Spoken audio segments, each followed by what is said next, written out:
Hello, we're the Johnsons from Brooklyn, New York, and we made a wonderful Kwanzaa book as a gift for our guests this year. And we thought it would be really just wonderful to take you through what the book looks like and the process we went through to make it. So my sister is holding up a copy of the book. You can see the front is just beautiful with spirals and artistic paper. There's a cowrie shell on one side. We'll talk more about that later. There's also a wonderful bookmark we made from some of the materials that were left over that includes a cowrie shell. A really interesting feature of the book is the inside. One of my sisters had the idea to actually announce it as a Kwanzaa gift for 2012, and that's why we have that page right up front. The fly page includes a photograph of a piece of artwork my mother painted several years ago. What's interesting about this book is that typically for Kwanzaa, my mother would give each of her guests different books that she purchased about the history of the African American experience. This year she thought she would have her children suggest selections that might be included, and we would make copies and give those to our guests. So for example, one of us suggested we include a Christian piece, the Christ Bell. You can see we got this right from the internet. The Berrien Society gave us permission to print it.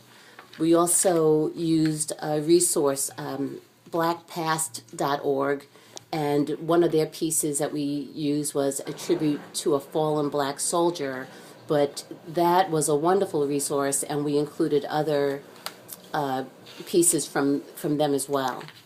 So we ended up making 50 books, and the books each had a wonderful front cover that was very, very artistic. We went to a paper supply store in New York. We went to Pearl Paint. We also went to the Paper Source, and we bought wonderful paper. This sheet, you can see either side would be wonderful, and in fact, we love the wrong side, so we'll be working mostly with this side that's red, and we'll be using pickboard that's cut down to a particular size and covered with this paper. The inside of the book, of course, includes the cover, the fly page, which has the photo that was done by my mother, and the contents of the book. We ended up making about 50 books, and so it was quite a print job.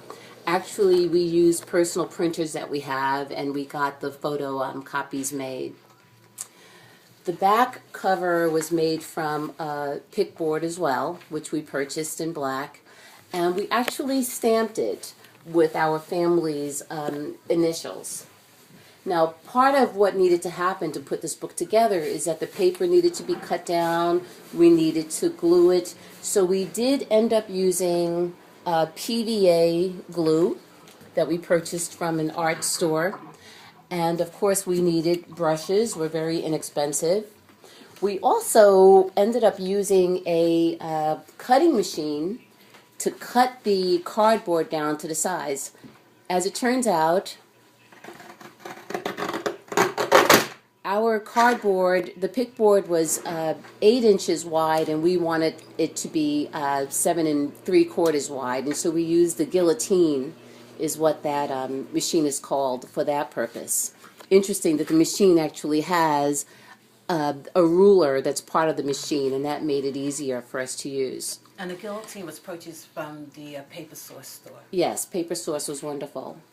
The Zutter machine is what we use to punch the holes in our book and install the spirals. So you can see there's an example of the holes that we punched, and we'll complete that job as we go along.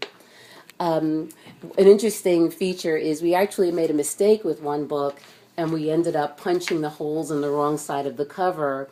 And so my sister Margaret will tell you that any mistake can be turned into an embellishment, a work of art. And so she actually inserted ribbon through those holes, and we've got a cowrie shell. So that book is truly unique in that regard. And it belongs to our mother.